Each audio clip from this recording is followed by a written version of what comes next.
Y la noticia que está recorriendo el mundo entero desde anoche y que es una noticia en desarrollo tiene que ver con el giro sorpresivo, inesperado en la novela de Julian Assange, el fundador de Wikileaks, que sin que nadie lo anticipara,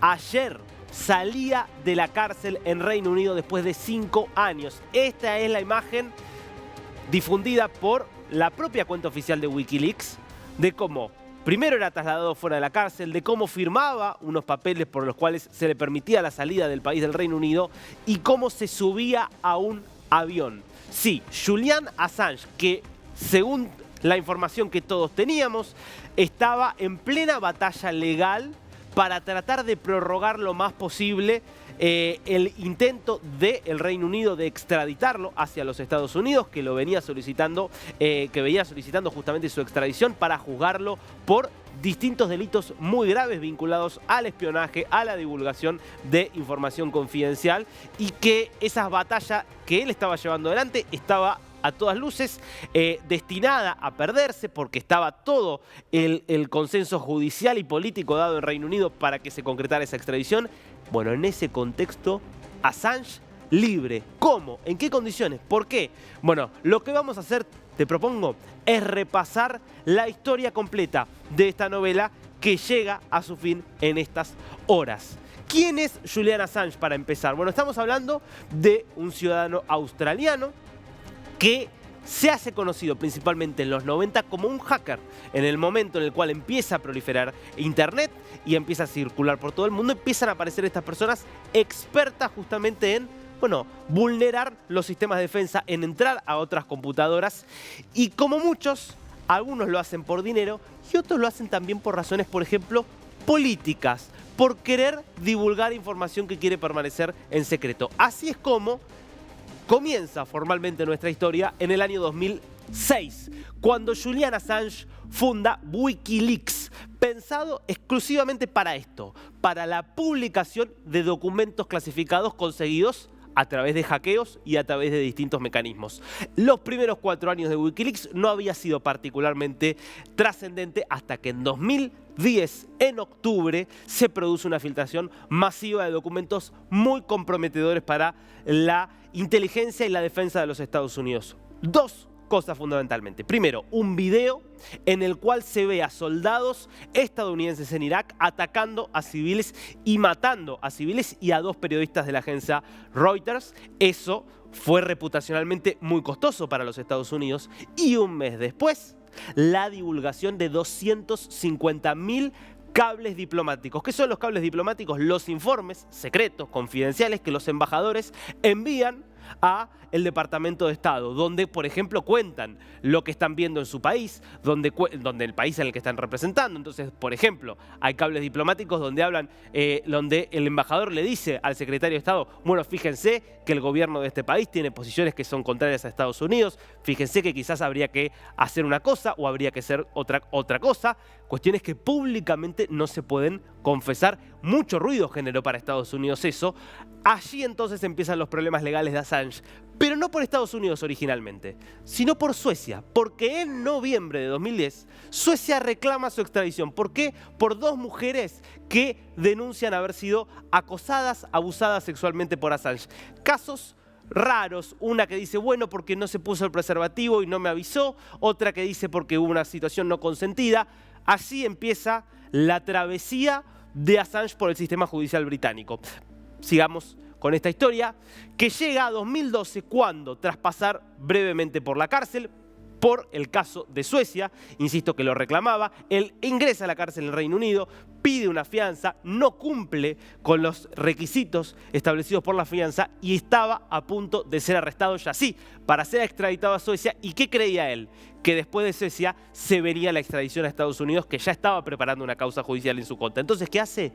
Se refugia en la embajada en Ecuador, mejor dicho, en la embajada de Ecuador en Londres. Claro, Rafael Correa, embanderado en su discurso de lucha contra el imperialismo, mientras perseguía a los periodistas en Ecuador, se vanagloriaba de ser un defensor de la libertad de prensa a nivel mundial, acogiendo justamente en la embajada a Assange. Pero claro, En 2017 se fue del poder Rafael Correa. Asumió Lenín Moreno, creyendo que Lenín Moreno iba a ser su delfín. Como sabemos, esa historia no terminó bien.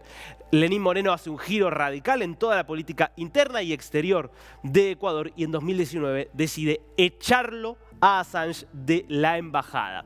Claro, esa imagen muy fuerte de Assange con la barba larga, en condiciones hasta de salud y hasta de higiene bastante delicadas, que es trasladado a la cárcel.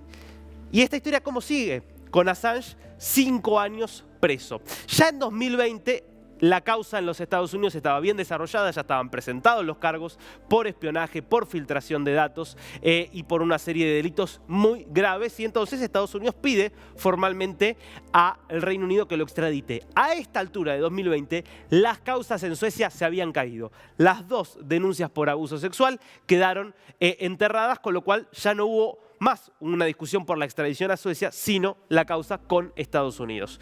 ¿Qué ocurre en 2022? El gobierno británico dice, sí, está bien, están dadas las condiciones, el delito es creíble que vaya a recibir un trato justo en Estados Unidos, por lo tanto nosotros como Reino Unido, gobierno aliado a los Estados Unidos, aceptamos la extradición. Pero empieza un proceso de apelaciones y apelaciones y apelaciones por parte de los abogados de Assange, tratando de ganar tiempo. Así logra que, a pesar de que el Reino Unido ya desde 2022 había aceptado esto, siga hoy o siguiera hasta ayer en una cárcel británica. ¿Cómo sigue esto? En mayo, la Corte Suprema del Reino Unido, cuando parecía que iba a decir ya está, ya damos por avalada la extradición, no le queda ningún recurso más de apelación, sorpresivamente también decide darle un nuevo recurso de apelación, estirando un poco más la situación. La sensación es que tarde o temprano iba a ser extraditado a Estados Unidos, pero se seguía dilatando el asunto. En este contexto, lo que sabemos ahora es que hubo un acuerdo, que había negociaciones que se estaban llevando adelante entre allegados de Assange y el gobierno de los Estados Unidos. ¿De qué se trata esta negociación que permitió su salida de la cárcel?